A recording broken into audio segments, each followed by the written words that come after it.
So I wanted to open with a quote from our CEO, Chuck Robbins. And the quote is that we have to drive innovation at a pace that makes us all uncomfortable. And I think that's very true. If we are not uncomfortable in what we're doing, we're not taking risk and we're not truly innovating. We're actually just making small incremental changes. And really, if you look at digital transformation and some of the things that are happening out in the marketplace today, some of that real extreme disruption is happening in some of the industries outside of utilities. So if you look, for example, at Uber, or here we have the local example, Careem, they really disrupted their industry. Now, Uber is now the world's largest taxi company, yet they don't own any taxis. Another example is Airbnb, the world's largest hotel company, actually own any hotels. So those are extreme examples of digital disruption in the market.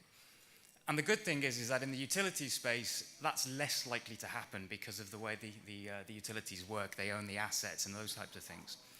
So what can we do in terms of how do we change internally inside a utility, whether it's energy or water? And that's really what digital transformation is. So what is digital transformation? Well, it's a relatively new terminology, and if you look on the internet and you do some searches, you'll find there are lots of different definitions. One from Gartner is that it's the blurring of business and digital technologies and the physical world. But the one that I actually really like is this one from Capgemini. And digital transformation is the use of technology to radically improve performance. And there's two very important words there, radically and performance. Now, performance is a great word because it's quite open. That performance could be financial performance, it could be customer service performance, it could be anything. So it's relatively open. But the key thing is we need to use this technology to make radical changes.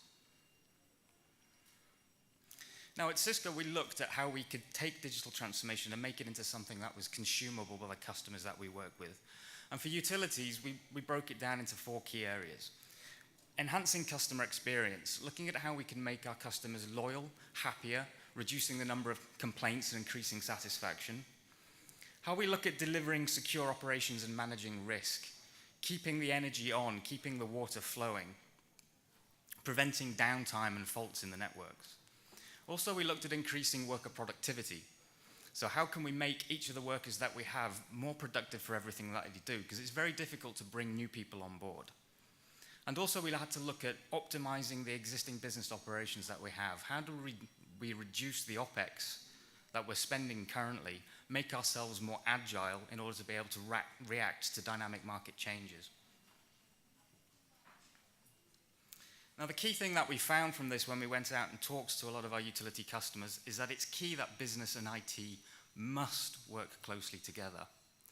Now, we don't always see that happening. IT is quite often seen as a cost center.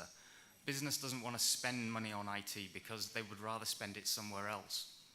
But the key thing here that we found is that the goals that the business have, increasing revenue, reducing costs, becoming more agile, keeping the energy on, all those things that I mentioned, they're very similar to what IT's goals are as well.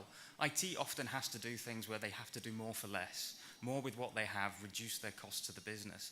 And those two are in very great alignment. So if we can bring IT and business together, we can do very good things. Now, we went to the utilities and we looked at where they're spending their money and what the key investments are. And on the left-hand side of this slide here, you can see some of the technologies that you'll probably be familiar with. Smart metering, automated metering infrastructure, intelligent grid, and demand management. There's a great example of demand management this morning from Diamond Energy. Renewable energy technologies. On the information technology side, we're looking at things like mobility, the ability to connect everything at any time.